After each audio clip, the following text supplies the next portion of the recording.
Oke,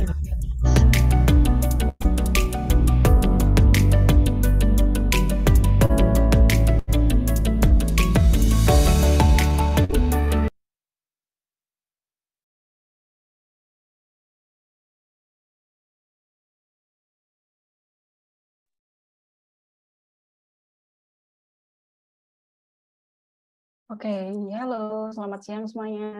Apa kabar nih teman-teman? Semoga dalam keadaan baik ya.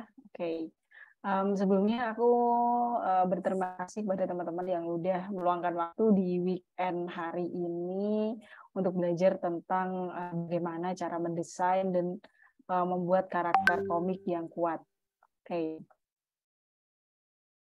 Oke, teman-teman, boleh nih sebelum acara dimulai, aku mau tes nih siapa nih yang dari followers-nya narasumber kita hari ini. Boleh banget komen di kolom chat. Ada nggak sih yang udah follow atau mungkin yang ada followers-nya di sini, boleh banget komen di kolom chat sambil aku mau jelasin tentang rules kelas hari ini. Dari Kak Fitri aku, oke. Ini followers lama atau baru nih Kak? Oke, yang lain mana nih? Oke.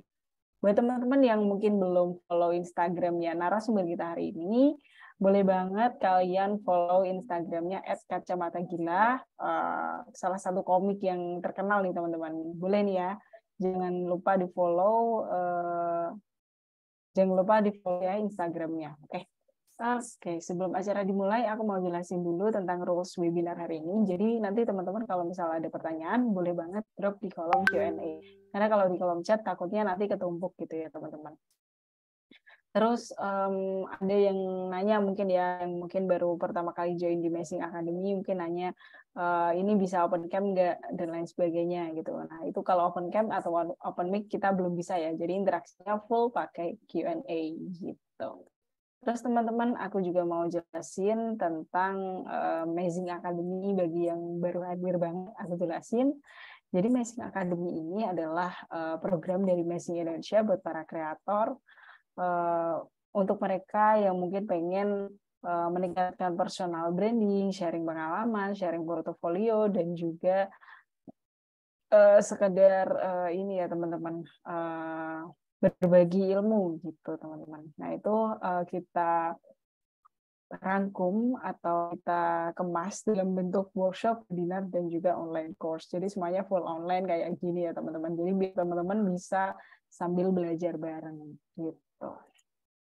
Kemudian next, selain program Amazing Academy, Amazing Indonesia juga ada salah satu produk, yaitu produk aplikasi berbasis Android atau iOS, dan itu gratis ya teman-teman untuk membuat landing page atau single website, terutama ini sangat memudahkan buat teman-teman yang baru merintis membuat portofolio gitu ya, dari berbagai karya, atau mungkin portofolionya ada di website Behance atau mungkin Webtoon atau di sosmed. Nah itu bisa banget kalian kumpulkan linknya dalam satu page gitu. Jadi itu memudahkan banget buat klien kalian atau customer kalian atau followers kalian untuk mengakses apa namanya link-link atau portofolio-portofolio kalian kalau misal link tersebut ditampilkan di bio Instagram kalian gitu. Nah, ini kurang lebih tampilan awalnya akan seperti ini ya, teman-teman. Terus kemudian nanti kalau misal kalian masih bingung cara penggunaannya gimana, kalian bisa banget klik ini icon home, terus kemudian kalian scroll ke bawah. Nah, di situ bakal ada tutorial singkatnya. Kemudian next, oh ya, dan ini informasi juga buat teman-teman yang pengen dapetin sertifikat di kelas hari ini. Jadi untuk kelas hari ini itu akan ada sertifikat khusus bagi peserta yang membayar administrasi sebesar 20.000 ya teman-teman. Dari sertifikat itu tadi kalian bakal dapat record juga, dan juga ini teman-teman akses untuk web premium dari kami gitu. Nah kurang lebih tampilannya seperti ini, ada kayak centang birunya, fitur subscribe, dan juga kita melayani redesign gitu ya teman-teman. Dan ini contohnya kurang lebih nanti kalau misal kalian membeli sertifikat kemudian dapat web premium tuh, nanti tampilannya akan seperti ini teman-teman gitu. Wah ini rame banget ya. siang-siang kayak gini udah 80 sendiri ya di yang join di kelas hari ini. Oke, sebentar ya. Buat yang baru join, aku ingatkan lagi, nanti kalau misal ada pertanyaan bisa langsung drop di kolom Q&A ya. Oke, kemudian next. Oke, kayaknya waktu udah makin berjalan aja nih.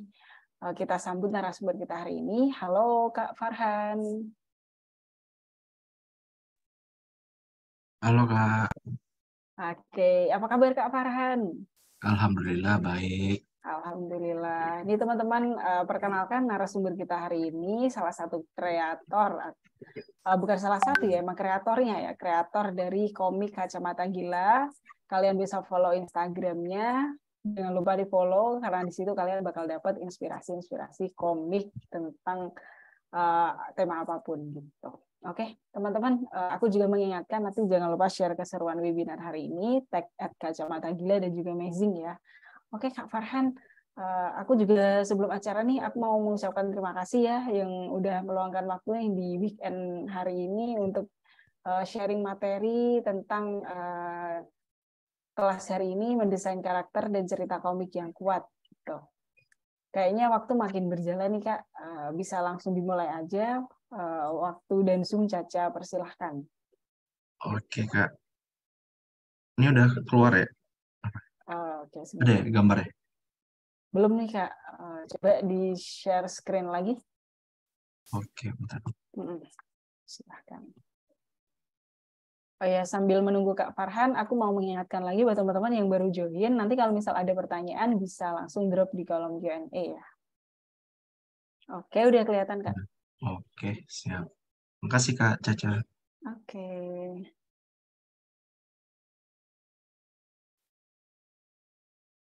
Ya, Assalamualaikum warahmatullahi wabarakatuh. Pertama-tama aku pengen ngucapin terima kasih ya buat Amazing Academy yang udah memberikan kesempatan gitu buat saya untuk menjadi mentor gitu pada workshop kali ini gitu. Dan juga aku pengen ngucapin terima kasih juga buat kawan-kawan yang udah join gitu. Ya, di sini aku cuma pengen sharing aja itu apa yang aku pelajari, apa yang aku ketahui gitu sebagai menjadi seorang komikus gitu, ilustrator gitu selama ini gitu. Nah, jadi yang yang ingin aku sharing gitu hari ini itu pertama adalah bagaimana sih cara mendesain karakter IP komik yang unik gitu. Terus gimana caranya merumuskan ide cerita yang menarik. Terus apa aja sih kekeliruan yang sering kita temui itu dalam membuat komik gitu. Pertama-tama aku pengen kenalan dulu ya. Jadi nama aku Muhammad Farhan Amar gitu. Aku asalnya dari Kota Pekanbaru, Riau. Hobi ngegambar coret-coret itu dari kecil gitu. Karena awalnya itu dulu suka baca komik pas kecil. Jadi kepengen juga bikin komik sendiri, jadi suka gambar coret-coret itu. Terus untuk komik Si Kacamata Gila ini aku mulai itu dari tahun 2015 gitu. Waktu itu awal masuk kuliah gitu. Yang mana pada waktu itu lagi happening gitu yang namanya komik strip di Instagram gitu kayak Tahi Lalat, si Nopal gitu, si Komik Oan dan macem-macem itu lagi happening gitu. Jadi dari situlah aku pengen coba bikin juga komik strip kayak mereka gitu, biar eksis gitu. Jadi komik aku ini itu sifatnya humor gitu dan juga terkadang diselipkan dark jokes jokes jokes gelap gitu dan pesan-pesan tersirat lainnya. Oke, langsung kita masuk ke materinya ya. Pertama, bagaimana sih mendesain karakter komik gitu? Di sini aku menekankan bahwa yang karakter komik yang akan kita desain itu adalah karakter lebih ke komik kartun gitu. Yang mana itu lebih bebas, kita lebih bebas gitu dalam mendesainnya, nggak terpaku dengan yang namanya proporsional tubuh, panjang tubuhnya harus gimana, panjang kepalanya harus gimana gitu. Nggak perlu kita di sini kita bisa bebas gitu mendesain karakternya bebas berekspresi gitu. Nah, gimana sih caranya? caranya mendesain karakter komik itu, pertama kita itu tentuin itu tokohnya itu mau berupa apa gitu. Tokohnya itu apa? Bisa berupa orang, berupa hewan, tumbuhan, sayur-sayuran, benda mati, ataupun lain halnya. Terus yang kedua selanjutnya, setelah kita tentuin karakternya apa, kita tentuin karakteristik, sifat, kelebihan, kekurangan, dan hal-hal yang nggak disukai dan disukai oleh karakter tersebut. Contoh Nobita gitu. Dia itu adalah seorang anak SD. Dia berkacamata dari keluarga sederhana. Lalu kita tentuin kekurangan dan kelebihannya. Si Nobita ini dia punya banyak banget yang namanya kekurangan gitu. Dia itu pemalas, cengeng, kurang pintar gitu, nggak jago olahraga, penakut gitu. Banyak banget kekurangannya. Tapi dari sekian banyak kekurangannya, dia punya kelebihan gitu, yaitu dia jago nembak. Jadi dalam mendesain karakter itu kita jangan jangan buat karakternya itu perfect, dia benar-benar punya kelebihan, banyak kelebihan, tapi dia nggak ada punya kekurangan gitu. Jadi jangan dibuat perfect itu kenapa? Karena agar karakternya itu lebih terlihat natural, relate dengan kehidupan sehari-hari gitu. Karena nggak ada orang yang benar-benar perfect gitu dengan segala kelebihannya, atau orang yang perfect dengan segala kekurangannya gitu. Setiap orang pasti ada kekurangan, pasti ada kelebihannya juga gitu. Terus kita juga tentuin dia itu kesukaannya apa aja sih gitu. Si Nobita ini dia suka tidur siang, dia suka sama Shizuka gitu. Yang dia nggak suka belajar, nggak suka olahraga gitu, nggak suka hantu. Nah, dari sekian banyak karakteristik si karakternya ini, kita bisa bikin cerita gitu dari karakteristiknya gitu. Misalnya si Nobita sering diceritain dia pemalas gitu, sering dia nggak bikin PR gitu. Dibikin cerita seperti itu. Jadi dengan kita memberikan karakteristik sifat-sifatnya tersebut, bisa kita buat cerita dari sifatnya itu. Nah, langkah selanjutnya, setelah kita berikan sifat-sifatnya, lalu secara tampilan barulah kita buat dia unik gitu. Kita buat ciri khas yang gampang diingat orang gitu. Bisa dari pakaian, aksesoris, warna pakaian, bentuk tubuh, dan lain-lainnya gitu. Sifat karakteristik juga bisa ditampilkan melalui penampilan gitu. Kayak ini misalnya contohnya si Dalang Pelo gitu, mungkin udah pada tahu ya Dalang Pelo. Dia sering ditampilkan selalu tersenyum gitu. Itu menampilkan bahwa sifat si karakter Dalang Pelo ini dia adalah orang yang periang gitu, yang ceria, selalu tersenyum gitu.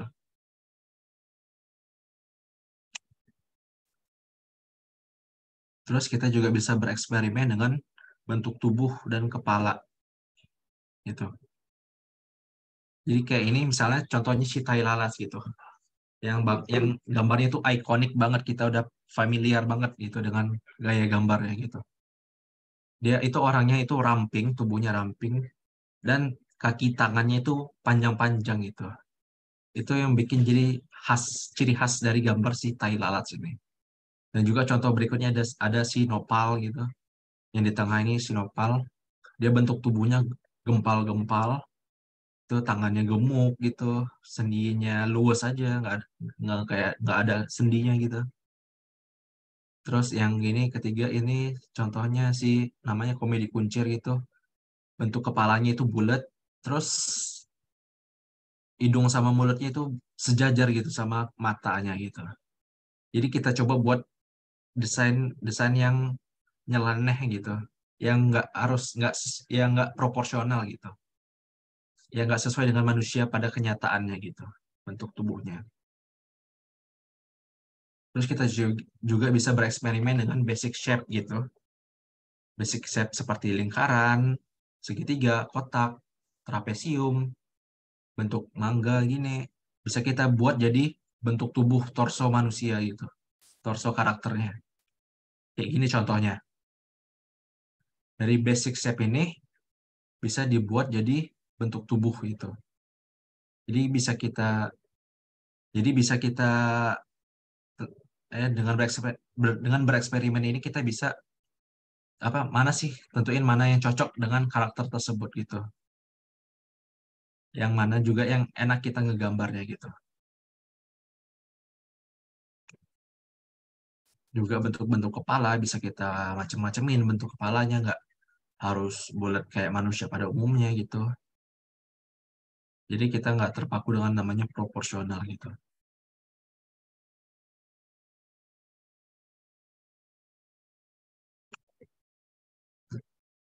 Selanjutnya itu kita buat simple aja gitu. Nah, dalam mendesain karakter itu kita sebenarnya nggak perlu yang namanya detail, bikin karakter itu mendetail banget gitu.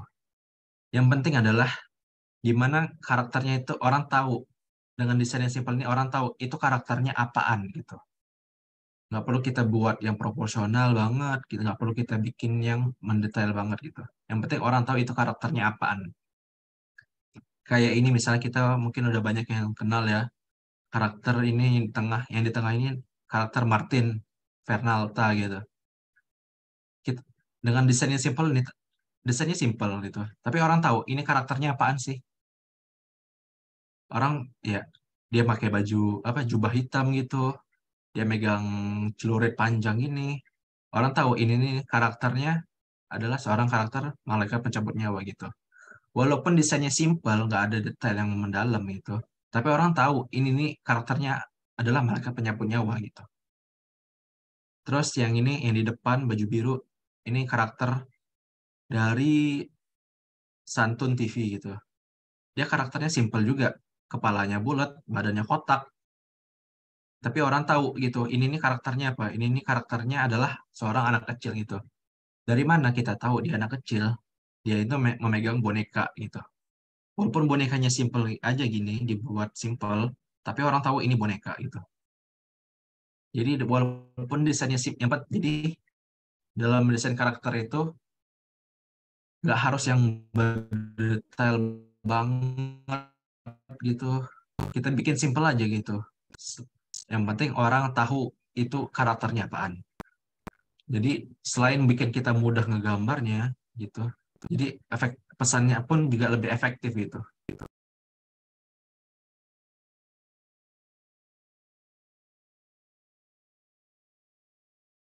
Nah, kita juga dalam mendesain karakter kita juga perlu perbanyak referensi gitu dari orang lain, dari karya-karya orang lain gitu. Nah,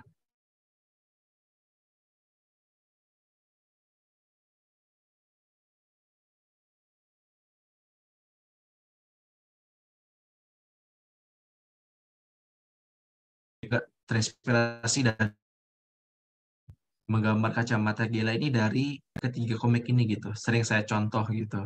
Tapi tidak serta-merta kita mencontoh plek 100% menjiplak karya orang lain gitu. Kita mix aja gitu dari karya orang lain gitu. Apa yang cocok dengan yang enak kita gambarnya gitu.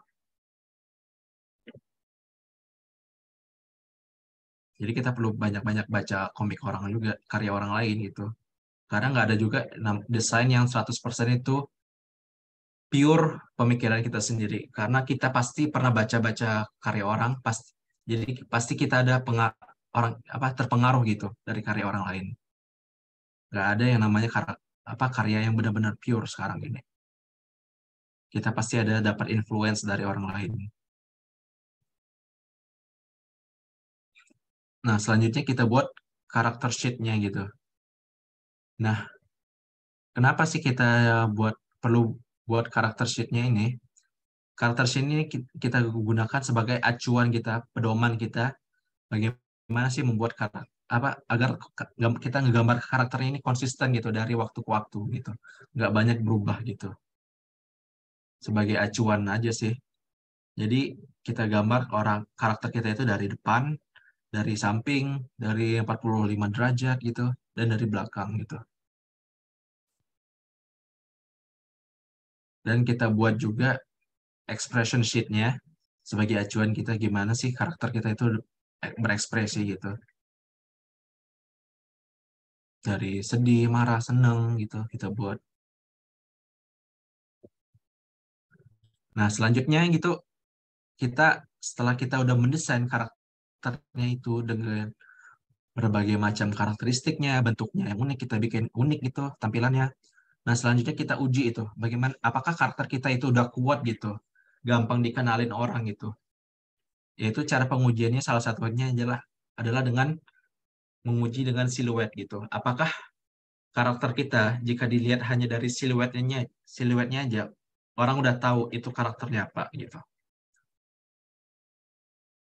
Kayak ini misalnya, kita pasti udah tahu kan, ini karakter yang di sebelah kiri ini siluet siapa karakternya. Yang di tengah juga kita mungkin udah tahu ya, ini Snoopy gitu, yang di kiri SpongeBob, yang di kanan kita juga pasti udah familiar, yaitu Mickey Mouse itu.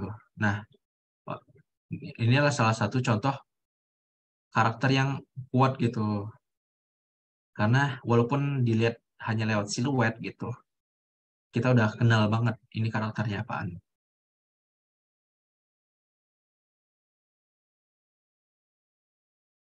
Nah, jadi langkah-langkah dalam mendesain karakter itu pertama, kita tentuin dulu karakternya itu mau apa. Bisa berupa orang, bisa berupa hewan, tumbuhan, sayur-sayuran, buah-buahan, alien kah, atau macam-macam benda mati juga bisa gitu. Selanjutnya, kita tentuin sifat-sifatnya gimana, karakteristik karakternya gimana, kelebihannya apa, kekurangannya apa, hal-hal yang nggak disukainya apa, dan hal-hal yang tidak disukai dia. Terus kita secara tampilan kita buat dia menjadi unik gitu. Bisa kita bentuk dari bentuk tubuhnya kita buat jadi unik, bentuk kepalanya, warnanya, pakaian, ataupun aksesoris yang dipakai gitu. Terus kita juga perlu perbanyak referensi gitu, baca-baca apa lihat karya orang gitu. Lalu kita mix lah menjadi sebuah karakter kita gitu.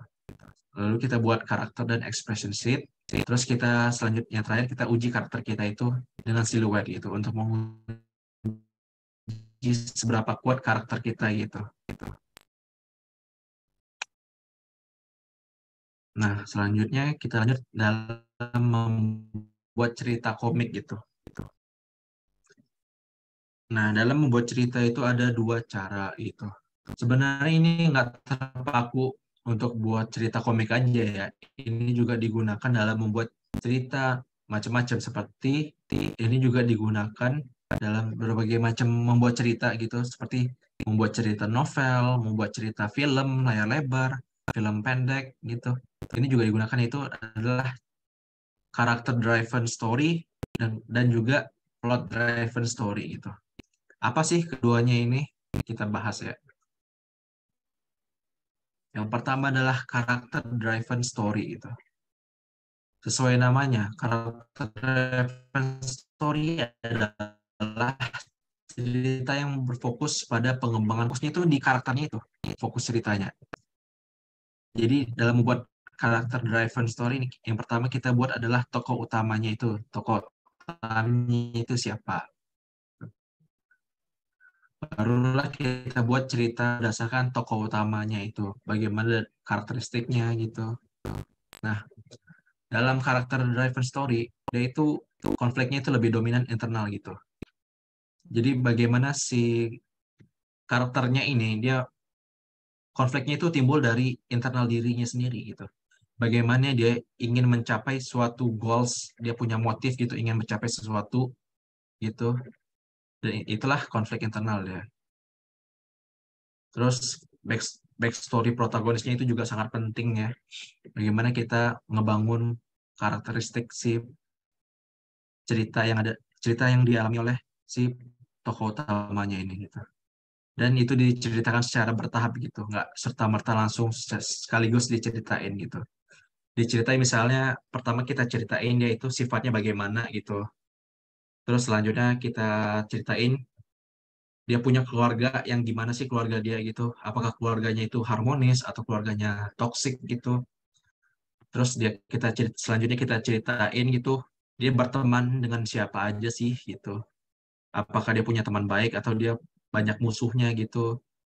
Terus selanjutnya bisa kita ceritain dia ini kerjaannya apaan gitu. Apakah dia masih anak sekolah ataupun ternyata udah kerja gitu atau masih kuliah gitu.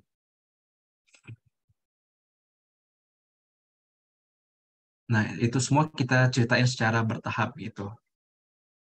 Nah, umumnya karakter driven story ini itu genrenya itu daily life, romance, action ataupun superhero gitu. Kayak romance misalnya itu si karakter utamanya itu dia punya motif, punya tujuan gitu untuk misalnya menarik perhatian seseorang gitu yang dia sukai gitu. Terus dia ceritanya itu lebih menggugah audiens itu, lebih bikin baper gitu. Kenapa? Karena biasanya karakter driven story ini eh, audiens itu dibuat dekat gitu dengan si karakter utamanya. Audiens dibuat dibuat seolah-olah audiens itu adalah si tokoh utamanya itu. Jadi umumnya karakter driven story itu lebih bikin baper audiens gitu. Ini adalah contoh-contoh dari cerita yang karakter driven gitu. Cerita yang berfokus pada si tokoh utamanya gitu. Ada Spider-Man gitu, ada Upin Ipin, untuk di Indonesia ada Komik si Yuki, Komik si Nopal gitu. Jadi mereka ini ceritanya itu nggak jauh-jauh dari si karakternya itu. Kebanyakan adalah konflik internal ya. Selanjutnya adalah plot driven story itu. Plot driven story itu kebalikan dari karakter driven. Dalam plot driven ini adalah cerita itu fokus pada pengembangan plot ceritanya itu dibandingkan pengembangan karakter. Jadi karakternya itu hanya sebagai pelengkap dari ceritanya aja. Tanpa ada kehadiran karakter utamanya, jalan ceritanya tetap berjalan gitu, nggak ada banyak berubah gitu. Jadi dalam plot driven story itu kita buat dulu plot ceritanya, plot apa kejadian setting setting setting ceritanya itu seperti apa, baru kita masukin karakter apa aja yang cocok dalam setting cerita tersebut gitu. Nah, cerita itu berfokus pada plot, karakternya itu hanya pelengkap gitu. Karakter utamanya bisa jadi banyak gitu, nggak ya porsi karakternya itu bisa banyak dan sama-sama karakter utama gitu. Nggak bisa jadi nggak ada yang lebih menonjol gitu, sama porsinya. Terus konflik eksternalnya itu lebih dominan. Itu misalnya itu adalah di mana misalnya dalam setting ceritanya itu ada suatu kejadian yang mana mau nggak yang mas sebut gitu, yang semana si karakter ini juga sebenarnya nggak mau gitu, tapi mau nggak mau harus terlibat dalam konflik tersebut gitu. Biasanya genre yang menggunakan plot driven ini adalah genre sci-fi, horror ataupun fantasi. Nah, jika tokoh utamanya itu diganti, itu nggak mengubah plot ceritanya secara signifikan gitu. Jadi karakternya itu hanya sebagai pelengkap dalam cerita gitu. Inti dari ceritanya adalah inti dari itu adalah plotnya gitu, setting ceritanya itu. Ini contoh-contoh dari plot driven story gitu. Ada Stranger Things, Chalk Zone, terus komik di Indonesia ada Tai Lalat gitu, Sampah Hisasi. Nah, Stranger Things ini mungkin kita yang udah pernah nonton itu, dia settingannya adalah ceritanya adalah tentang dunia lain gitu. Ada dunia lain di dunia kita ini. Nah, walaupun karakternya ini ada banyak gitu. Walaupun karakternya diubah gitu, dia tetap settingan ceritanya itu tetap dunia lain gitu. Jadi nggak berpengaruh banyak dalam ceritanya tersebut gitu. Terus juga Chuck Zone gitu, settingan ceritanya adalah tentang dunia kapur gitu. Walaupun karakter si Ruby-nya itu diganti misalnya gitu, dia seorang perempuan misalnya atau orang dewasa gitu, tetap settingan ceritanya itu adalah tentang dunia kapur gitu. Terus ada Thailand Lats gitu, yang mana dia nggak punya karakter utama gitu, setting ceritanya bebas gitu. Juga ada komik sampah Hisashi gitu, dia juga nggak punya karakter utamanya gitu.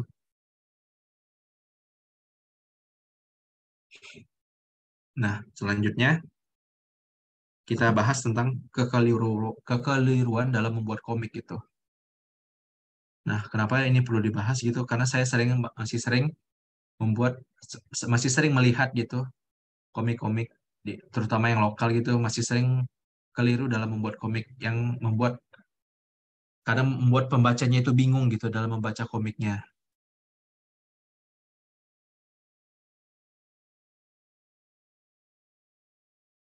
Nah, ini adalah beberapa kekeliruan yang sering saya temuin gitu dalam membaca komik gitu.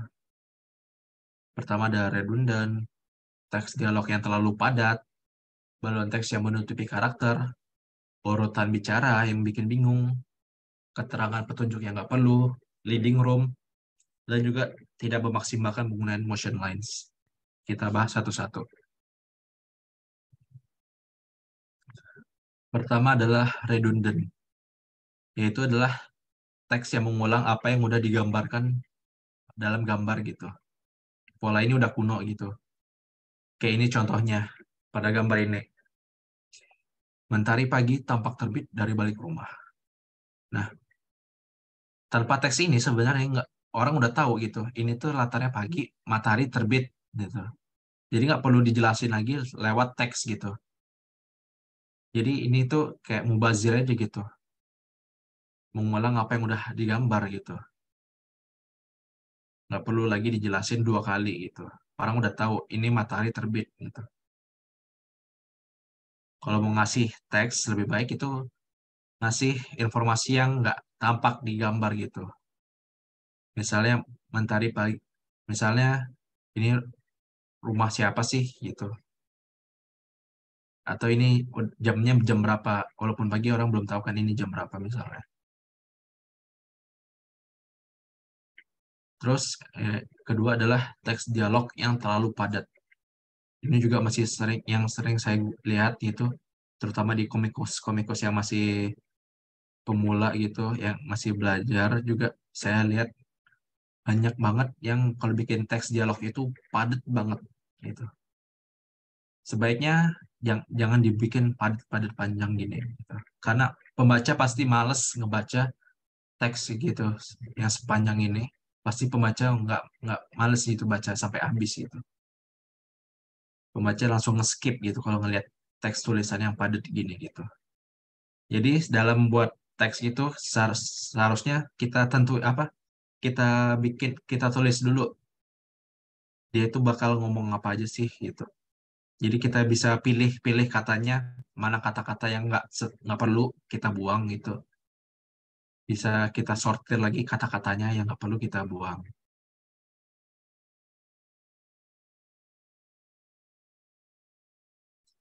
Kalaupun teksnya itu padat, panjang, bisa kita bagi menjadi beberapa balon teks gitu. Seperti ini contohnya.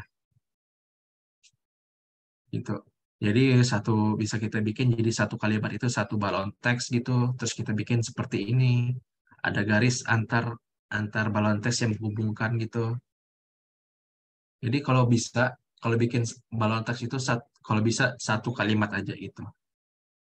Kalau lebih dari satu kalimat itu bisa kita pisah jadi beberapa balon teks gitu.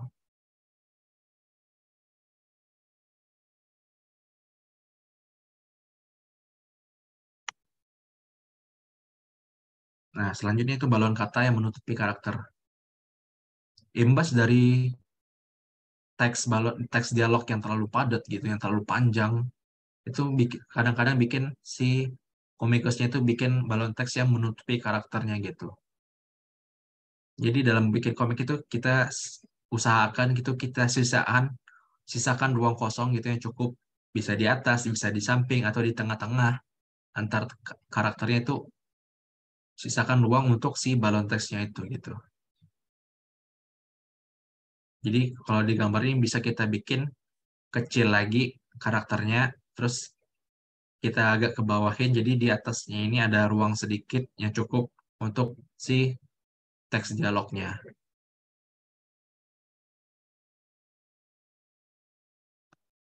Selanjutnya ada urutan baca. Nah, ini yang paling ngeselin sih sebenarnya gitu.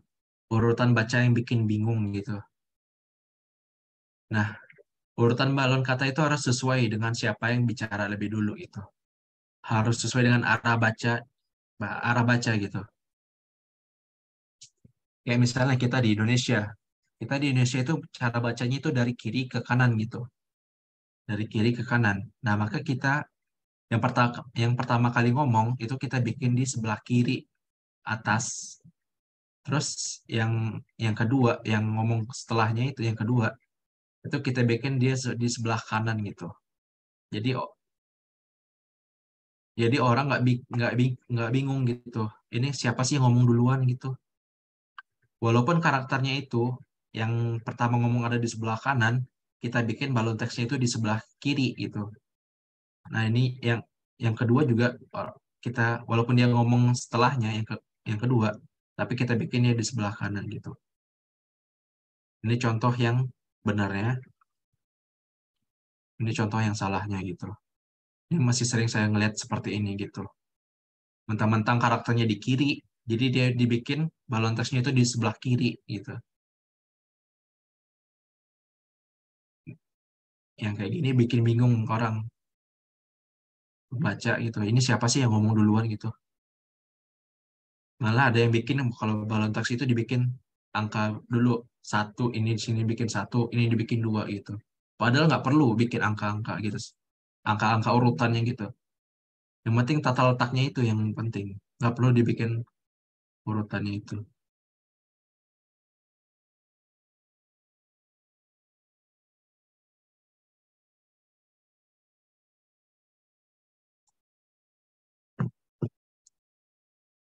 Selanjutnya adalah keterangan petunjuk yang nggak perlu gitu. Ini kadang masih sering saya jumpai ya, itu ada dalam gambar komik itu si penulis komikusnya itu bikin keterangan petunjuk seperti ini gitu. Ini nggak perlu ya, karena ngapain ngapain kita bikin keterangan lagi seperti ini. Itu kan padahal ini udah jelas ini gambar penampakan gitu. Nggak perlu dijelasin lagi gitu. Kalaupun perlu dijelasin, berarti gambar kita itu nggak kuat gitu untuk mendeskripsikan apa sih benda ini gitu. Nah, jadi yang dalam gambar itu yang penting itu adalah bagaimana gambar kita itu orang paham itu apa sih yang kita gambar gitu. Orang nggak bingung gitu. Jadi pesannya tuh nyampe ini tuh apa objeknya, gambarnya ini gambar apaan.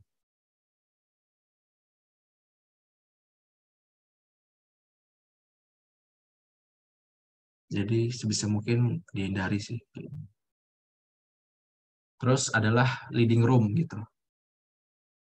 Ya, ini mungkin masuk ke lebih ke sinematografinya sih. Nah, ketika bikin gambar orang itu menghadap nyamping gitu, itu sebaiknya kita sisain ruang yang cukup gitu ke arah mana sih orang itu melihat gitu. Kayak ini misalnya, ini orang melihat ke kanan gitu. Jadi kita sisain ruang di sebelah kanan dia gitu untuk menunjukkan dia itu melihat ke arah mana gitu. Yang kayak gini lebih enak dilihat gitu yang sebelah kanan ini. Bisa aja kita bikin kayak di sebelah kiri gitu, leading rope-nya malah di belakang, ngebelakangin arah pandangannya. Tapi kalau itu boleh digunain tak hanya kalau kita ingin menunjukkan sesuatu yang ada di belakang si karakternya itu. Jadi kalau tidak ada motif, tidak ada yang ingin kita tunjukkan di belakang karakternya, kita bikin dia seperti ini gitu. Kita kasih ruang ke arah mana sih karakternya itu melihat.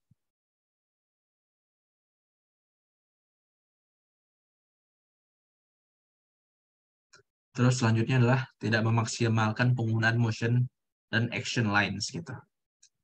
Nah, sering juga saya lihat komikus-komikus itu yang ya dia menggambar karakter yang bergerak gitu. Karakternya lari, itu lompat, memukul, mengayunkan tangan, menendang gitu. Tapi nggak dibikin motion lines kayak gini. Motion line ini perlu agar untuk menunjukkan ke arah mana sih si karakternya ini bergerak gitu. Dan juga membuat pergerakan si karakternya ini dinamis gitu, nggak kaku gitu.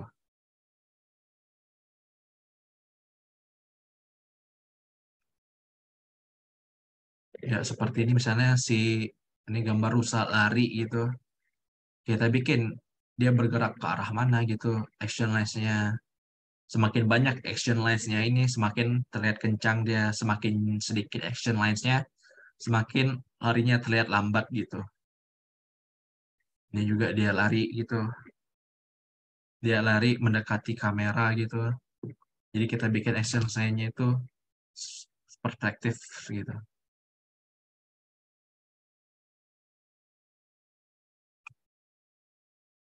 Terus kayak ini action lines yang bikin scenes-nya itu dramatis gitu. Jadi action lines ini juga bisa bikin menekankan emosi dari si karakternya itu yang sedang dialami karakternya gitu. Lebih terlihat lebih histeris gitu, menekankan emosinya gitu. Dia yang pertama ini dia nangis bahagia gitu. Jadi lebih ngena gitu. Terus yang ini teriak gitu, lebih terasa gitu. Kalau dia itu teriak dengan teriak dengan sangat keras gitu.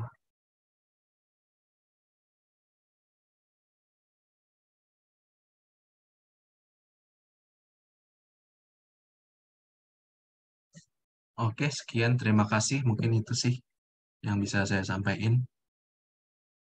Kalau ada yang ingin bertanya gitu, bisa di kolom komentar Q&A.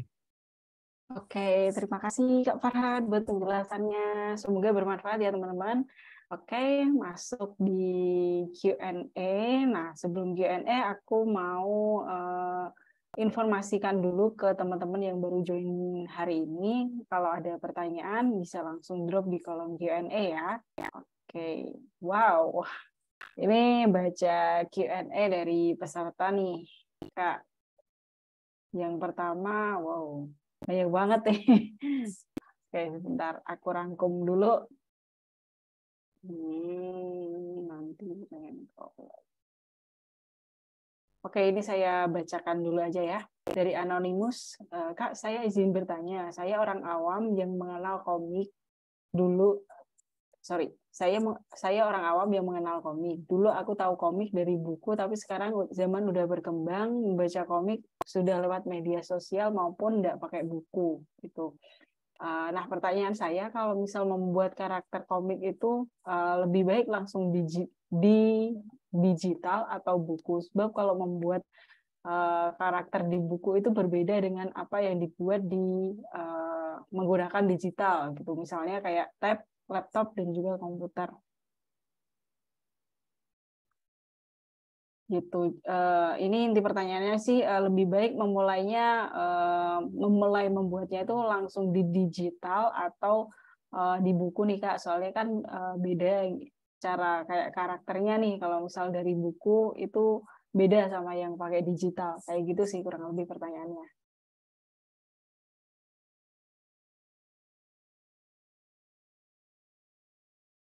Ini langsung dijawab ya. Boleh langsung dijawab. Oke, sebenarnya sih apa ya? Zaman itu sekarang udah canggih, udah modern ya gitu. Orang bikin komik itu banyak kan di digital sekarang di lewat media sosial gitu. Nah, nggak masalah sih kita bikin desain awalnya itu kita bikin sketsa gitu kasar di kertas gitu lewat pakai pensil, pakai penghapus gitu. Bisa aja. Bahkan saya sekarang pun masih kalau bikin komik itu bikin sketsa awalnya itu masih pakai kertas gitu, masih pakai pensil gitu. Walaupun saya punya alat digitalnya gitu untuk bikin gambar secara digital, tapi sketsa awalnya itu saya masih enak-enaknya itu bikin di kertas pakai pensil gitu. Feel-nya masih lebih enak gitu. Jadi nggak masalah sih kalau kita awalnya itu kita ngedesain lewat di kertas gitu, pakai pensil gitu. Nah, tapi selanjutnya lebih baik kita bikin itu setelah dibikin sketsanya itu kita kita gambar ulang lagi di komputer gitu. Kita bikin bentuk digitalnya gitu.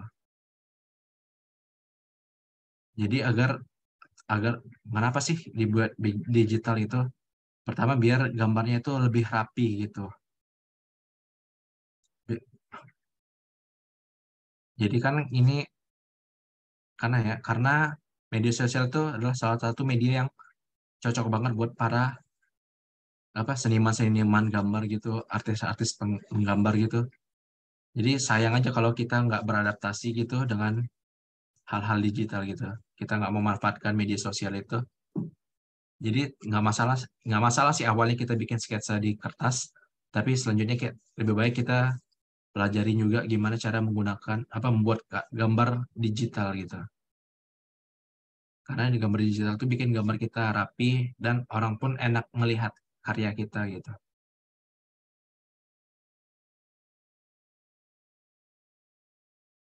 Gitu sih. Oke, terima kasih Kak Farhan buat penjelasannya. Semoga menjawab ya. Oke, lanjut lagi. Masih dari Anonymous juga. Kak mau tanya kalau alur ceritanya sendiri dari ini sih Mas ditujukan kepada si komiknya, si komik Kacamata Gila gitu. Dia nanya kalau bikin komik ini alur ceritanya bikin sendiri atau dibantu dari tim gitu. Nah, oke. Kalau untuk alur cerita untuk komik ya itu ceritanya itu dari aku sendiri gitu. Aku sendiri yang bikin ceritanya. Tapi nggak apa ya, aku juga nggak 100% pure dari pemikiran aku sendiri itu. Aku juga perbanyak referensi gitu dari orang-orang lain gitu, karya orang lain gitu. Misalnya aku ngelihat scroll scroll medsos itu ngelihat meme gitu, meme gitu. Terus dari meme itu bisa aku olah ulang gitu ceritanya gitu menjadi sebuah cerita komik yang enak dilihat gitu. Jadi itu sih aku kalau untuk cerita komik itu masih 100 masih aku sendiri yang bikin gitu. Tapi kalau untuk animasi itu Kacamata Gila ada animasi juga itu kadang masih dibantu sama teman juga sih, ada tim juga. Soalnya untuk cerita komik sama cerita animasi itu kadang nggak nggak nggak cocok gitu yang cerita komik dibikin jadi animasi itu kadang nggak cocok gitu. Jadi kadang kalau untuk cerita animasi kadang masih dibantu oleh teman aku gitu. Oke, terima kasih Kak Farhan buat penjelasannya. Semoga menjawab. Dan ini ada pertanyaan menarik lagi dari peserta dari Kak Wisang. Siang Kak Farhan, saya mau tanya tentang jenis komik yang dipaparkan tadi, karakter atau plot driven story. Lalu komik Conan itu masuknya kemana ya Kak Farhan? Apakah ada jenis komik hasil blend dari karakter dan plot driven story? Begitu pertanyaannya Kak.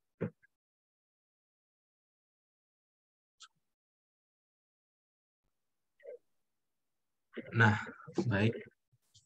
Kalau untuk Comic Con itu dia lebih ke karakter drivernya ya. Dia fokusnya itu ada pada karakter si Conan-nya itu. Bagaimana dia memecahkan kasus-kasus yang ada gitu. Tapi sebenarnya agak sulit juga menentukan apakah suatu karya itu karakter driven ataupun plot driven gitu. Kadang ya, karena kita juga sering melihat itu ada karakter yang ada cerita yang mix gitu. Keduanya dicampur gitu. Pertama-tama dia bercerita tentang karakternya, terus tiba-tiba dia bercerita lebih fokus pada plotnya gitu.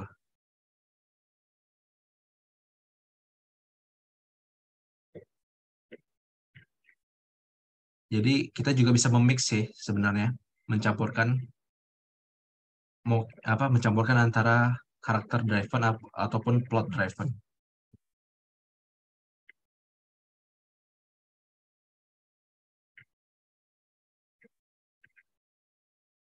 Oke, terima kasih Kak Farhan buat penjelasannya. Terus kemudian ini ada pertanyaan lagi dari Kak. Wow, ini banyak banget ya, mulai banyak nih pertanyaannya. Atau mungkin dari Kak Farhan ada nemu pertanyaan menarik, boleh nih kalau mau langsung dibaca juga boleh, ini sambil aku nyari pertanyaan. Iya.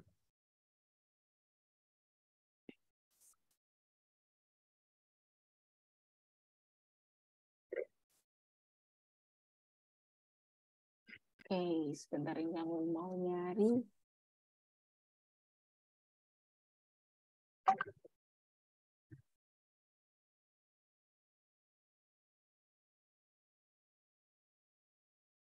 Oke, apakah udah nemu, Kak? Bentar, sebentar. Oke.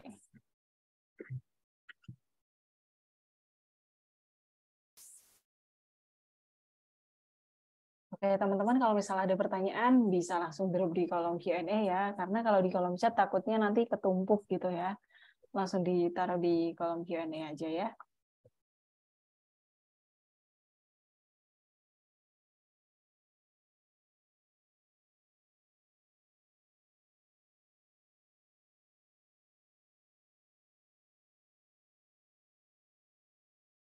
Kalau untuk aplikasi yang aku gunain sih itu untuk gambar komik itu aku gunain Corel Draw ya.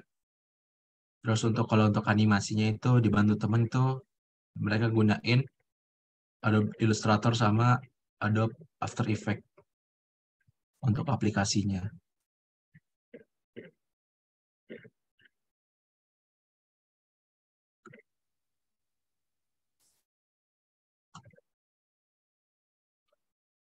Untuk gambar tipe seperti anime, manga itu bagaimana cara menentukan style gambar kita?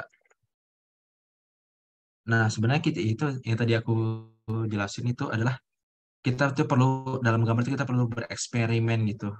Bagaimana sih style gambar yang enak, yang cocok di kita gitu, yang cocok di karakternya dan bagaimana kita enak ngegambarnya gitu. Jadi itu ya kita perlu banyak eksperimen gitu, menggambar karakternya, terus kita perlu perbanyak referensi juga gitu. Dari berbagai macam anime bisa juga kartun. Jadi bisa kita mix sih, mana yang enak, yang cocok karakter kita, dan mana yang enak kita ngegambarnya gitu. Karena dengan kalau kita ngegambarnya enak gitu, itu bakal bikin kita konsisten gitu dalam berkaryanya gitu. Nggak membebani kita dalam menggambarnya.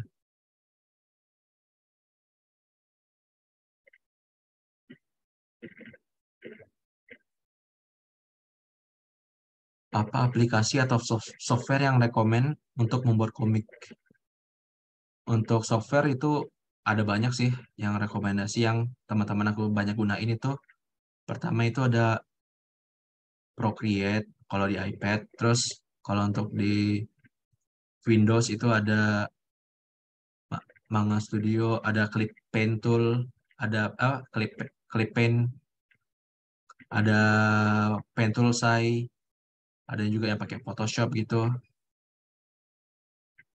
Mana aja sih kalau pengen nyoba itu bisa dicoba-coba aja mana yang enak gitu. Karena ada juga yang aplikasinya itu nggak apa yang nggak sesuai dengan kita itu. Kalau untuk rekomendasi dari aku mungkin bisa coba yang Paint Toolsai atau Clip Paint Studio gitu. Karena itu lebih ringan gitu dan ada versi yang gratisnya gitu.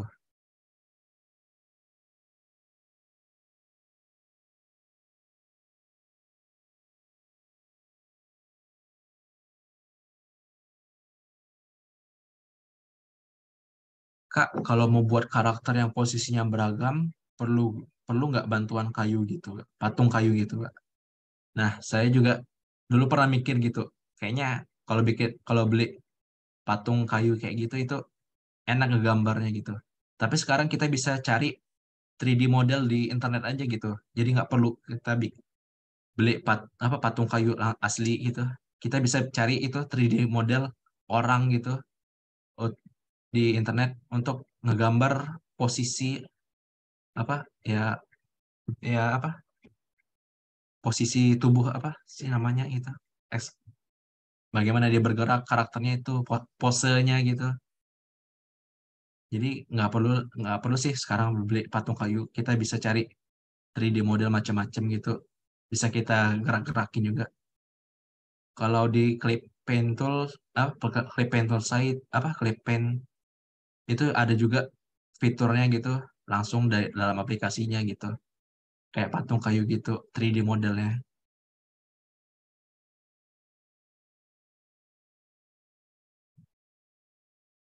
Oke, Kak Farhan, ini ada pertanyaan nih, Kak, tentang bubble text nih dari Kak Lutfi.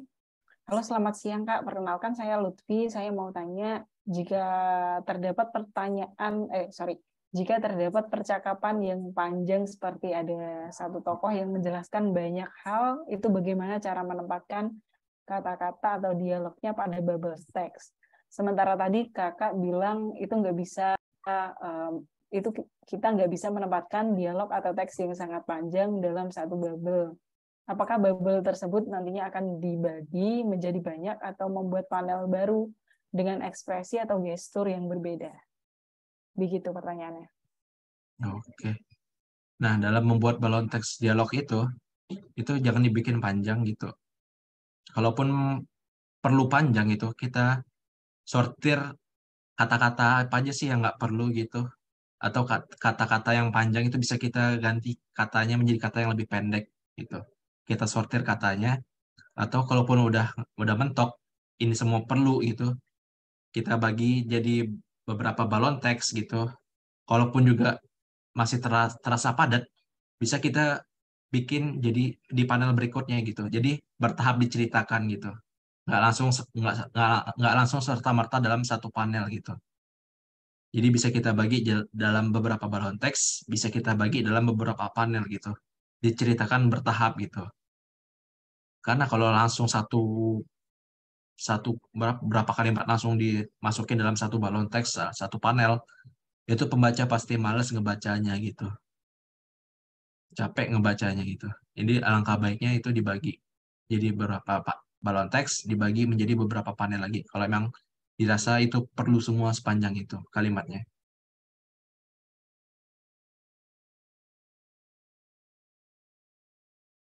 Terima kasih Pak Kak Farhan buat penjelasannya. Semoga menjawab ya teman-teman. Oke, next mungkin ada pertanyaan teman-teman bisa langsung drop di kolom Q&A.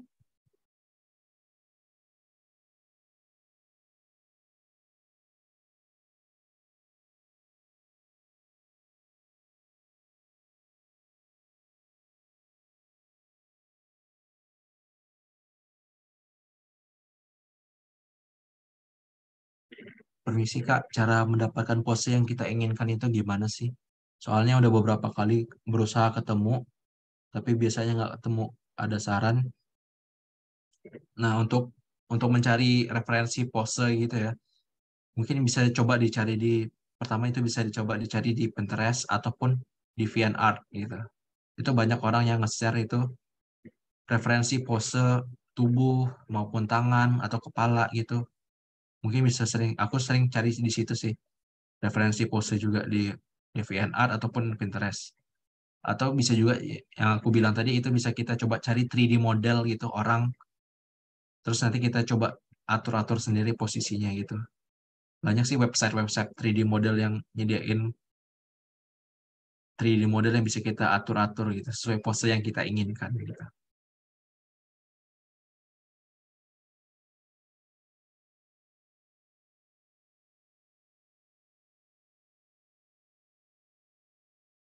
Kak, mau tanya gimana ngebangun cerita komik bergenre humor?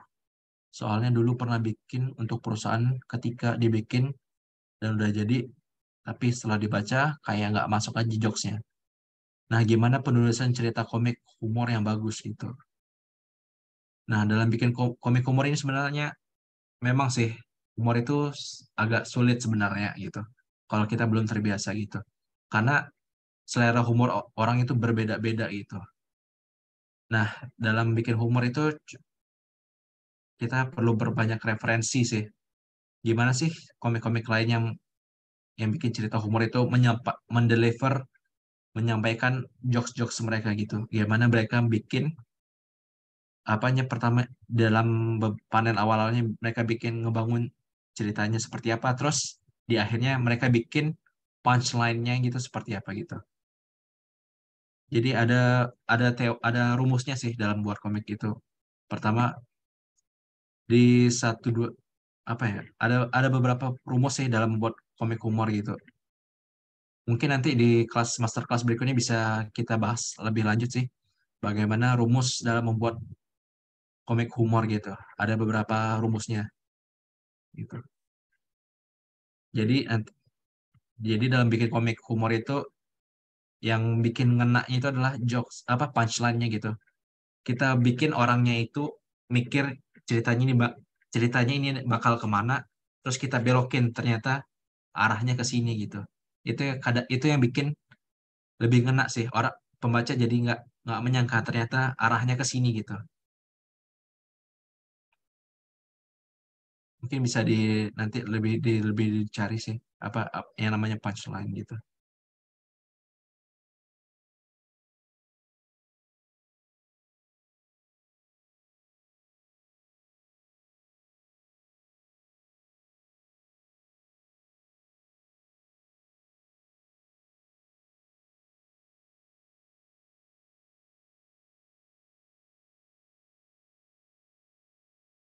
Adakah langkah-langkah brainstorming menjadikan suatu peristiwa yang sedang viral untuk dijadikan ide cerita?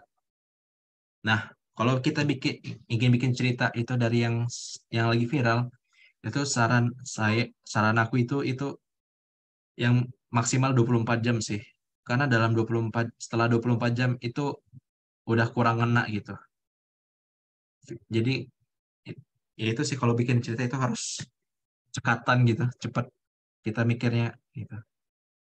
Karena kalau udah lewat 24 jam itu walaupun masih terasa jokesnya tapi udah kurang ngena gitu. Kalau untuk brainstormingnya mungkin kita bisa cari referensi gitu dari meme atau ya dari meme bisa gitu, dari fanspage meme gitu di FB atau Twitter. Adakah yang ngebahas itu gitu. Terus kita dari ide meme itu kita olah lagi itu menjadi sebuah komik gitu.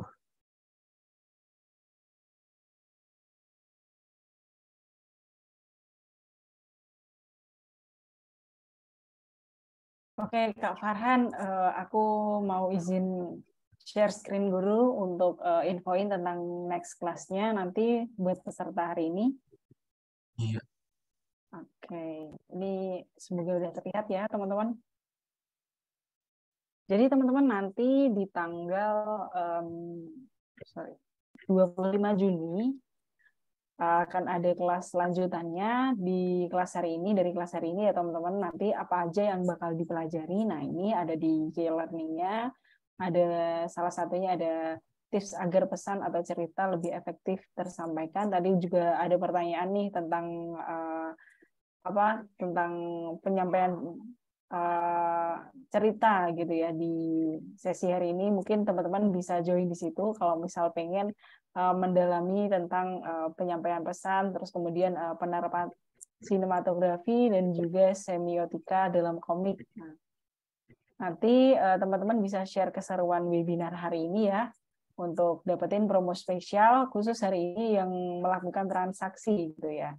Jadi jangan lupa nanti tag si kacamata gila, @si-kacamata-gila dan juga Amazing ID. Nanti dari situ kalian bakal di DM sama admin Instagram Amazing untuk dapetin promo spesial dan berlaku hari itu juga gitu.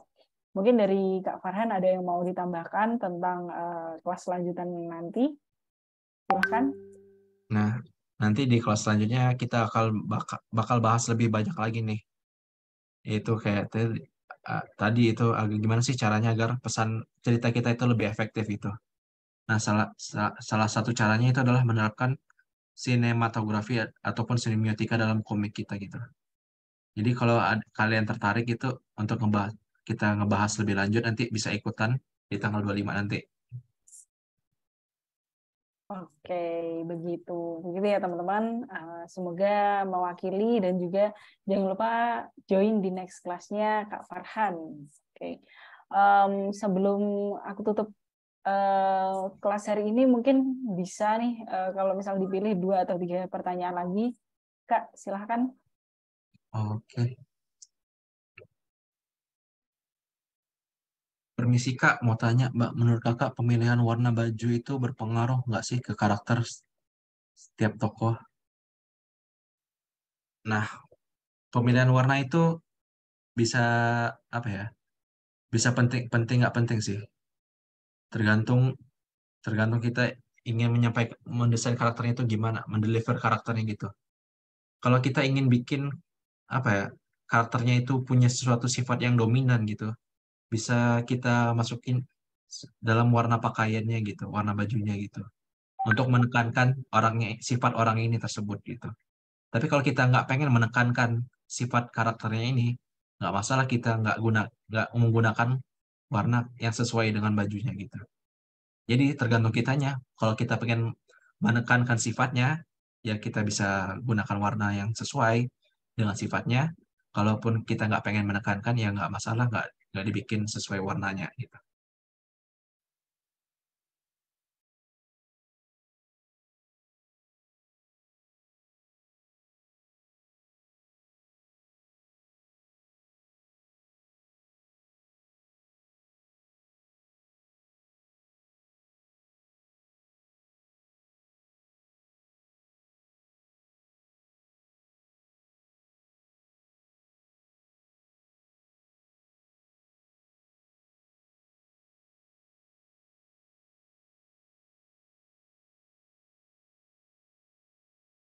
Kak, aku mau nanya dalam proses pembuatan komik ini kan perlu yang namanya konsistensi.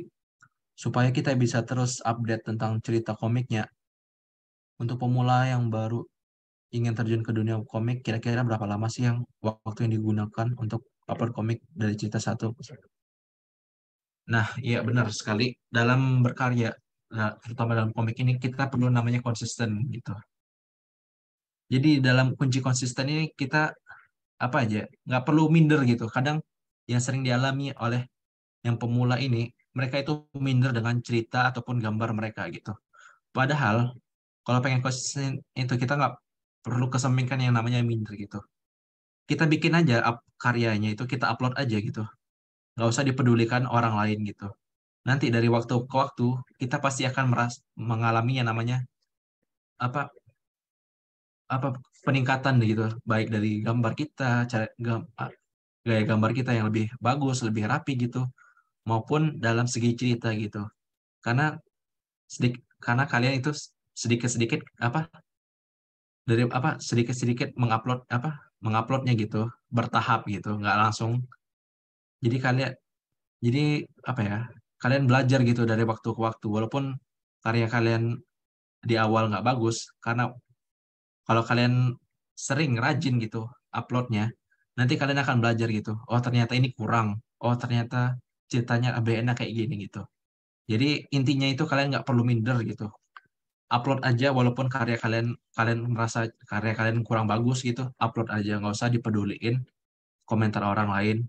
Bahkan kalau perlu komentar orang itu kita jadikan sebagai pelajaran gitu, hikmahnya sebagai supaya untuk kita meningkatkan apa sih yang perlu diperbaiki dari gambar kita, apa yang perlu diperbaiki dari cerita kita gitu.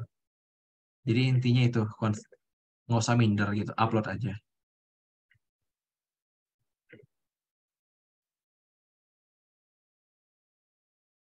Oke, terima kasih Kak Farhan buat penjelasannya di sesi kelas hari ini. Oke, teman-teman yang pengen join di next kelasnya Kak Farhan bisa banget nanti join di tanggal 25 nanti aku share link pendaftarannya di grup community gitu ya teman-teman. Oke, mungkin dari Kak Farhan ada yang mau disampaikan buat peserta yang join di kelas hari ini sebelum aku akhiri sesi acara hari ini. Ya, mau terima kasih aja sih kepada teman-teman yang udah join hari ini. Makasih banyak ya. Ini sebagai sebuah apa apa it's an honor for me gitu. Jadi mentor di sini gitu. Makasih juga buat Amazing itu. Oke, terima kasih juga buat Kak Farhan yang udah meluangkan waktu buat sharing tentang tema komik hari ini dan juga buat teman-teman yang udah mengikuti acara sampai hari ini, sampai jam siang ini, weekend ya teman-teman, tetap meluangkan waktu buat belajar tentang gimana cara desain karakter komik gitu. Oke, kalau gitu terima kasih teman-teman dan juga Kak Farhan. Mohon maaf apabila dalam sesi hari ini banyak kekurangan dan juga banyak sekali pertanyaan yang ke-skip. Saya mohon maaf apabila ada kekurangan. Nanti jangan lupa share keseruan webinar hari ini di Instastory kalian, tag si Kacamata Gula dan juga Amazing ID ya teman-teman. See you teman-teman di next kelasnya Kak Farhan dan juga next kelasnya Amazing lainnya. Bye. Bye.